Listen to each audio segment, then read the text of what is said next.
Ali Syakib dan Margin Wihirem semakin bahagia setelah anak pertama mereka dilahirkan.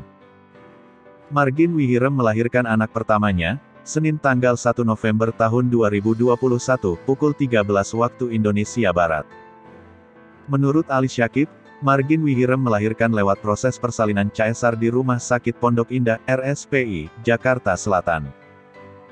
Ketika lahir, alhamdulillah anaknya normal dan jenis kelaminnya cewek, kata Ali Syakib di RS Pondok Indah, Jakarta Selatan, Selasa, tanggal 2 November tahun 2021. Anak perempuan Ali Syakib dan Margin Wihirem diberi nama Guzelim Araceli Ali Syakib.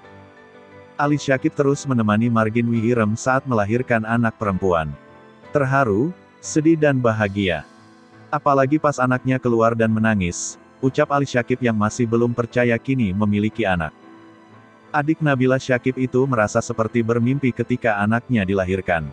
Alhamdulillah senang, apalagi cewek, rasanya bahagia.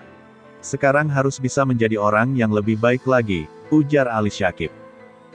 Ali Syakib menikahi Margin Wihirem di Gedong Putih, Lembang, Bandung, Jawa Barat, pada tanggal 6 Februari tahun 2021.